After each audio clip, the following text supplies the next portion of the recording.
జో Achyutananda movie review.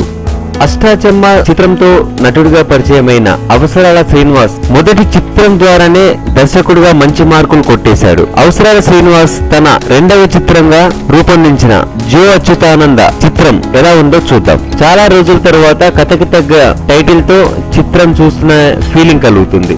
చిత్ర కథ విషయానికి వస్తే అచ్యుత రామారావు, ఆనందవర్ధనరావు ఇద్దరు అన్నదమ్ములు. వీరిద్దరూ కలిసి ఒకే అమ్మాయి జ్యోత్స్నతో ప్రేమలో పడతారు. జ్యోత్స్న ఈ ఇద్దరు అన్నదమ్ముల ఇంట్లో పైవాటలో అద్దెకు దిగుతుంది. పై చదువులకు అమెరికా వెళ్లాలనుకుంటున్న ఆ అమ్మాయిని పోటాపోటీగా అన్నదమ్ములిద్దరూ ప్రేమిస్తారు. ప్రేమలో తమ్ముడి మీద పై చేయి సాధించడానికి అన్న పై ఎత్తులు వేస్తాడు. అది వికటిస్తుంది. ఇద్దరిలో ఎవరిని ప్రేమించట్లేదంటూ హీరోయిన్ అమెరికా వెళ్లిపోతుంది. ఆ సంఘటనతో అన్నదమ్ములు ఇద్దరి మధ్యలో మనస్పర్ధలు ఏర్పడతాయి. అయితే ఆ ఇద్దరి మధ్య ఏర్పడిన మనస్పర్ధల్ని ఎలా తొలగిపోయాయి, ఆ తర్వాత ఏం జరిగింది అన్నదే మిగతా కథ. ఒకే అమ్మాయి కోసం ఇద్దరు పోటీ అనే పదునైన కత్తిని దర్శకుడు పట్టుకున్నారు. విభిన్నంగా తీయాలనే ప్రయోగ స్పృహ పెట్టుకున్నారు. ఆ క్రమంలో ఒకే అంశం రెండు పాత్రల దృష్టి నుంచి రెండు రకాలుగా రావడం అనేది అరగంట పాటు సాగినా ఫస్ట్ హాఫ్ సరదాగానే గడిచిపోతుంది. అసలు కథ నడపాల్సిన సెకండ్ హాఫ్ లోనే చిక్కంత. దృష్టి అంతా అన్నదమ్ముల పాత్రలు,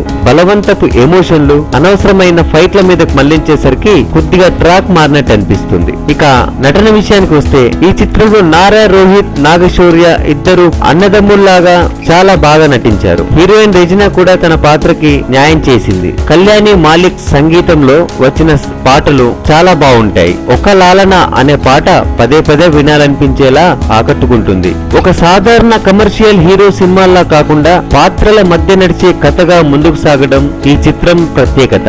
దర్శక రచయిత సెన్స్ ఆఫ్ హ్యూమర్ చాలా చోట్ల నవ్విస్తుంది. ఒకదాని మీద మరొకటి వచ్చి పడే డైలాగ్ పంచులు ఉక్కిరిబిక్కిరి చేస్తాయి. ఫస్ట్ హాఫ్ అంతా సరదాగా సాగిపోతూ సెకండ్ హాఫ్ కి వచ్చేసరికి ఆయా పాత్రల మధ్యలో వచ్చే ఎమోషన్ సీన్స్ ద్వారా కొద్దిగా కామెడీ మిస్ అయిన ఫీలింగ్ కలుగుతుంది. ఏదేమైనప్పటికీ ఓవరాల్ గా చూస్తే కుటుంబ సమేతంగా చూడదగ్గ ఒక ఫీల్ గుడ్ మూవీగా పేరు సంపాదిస్తుంది.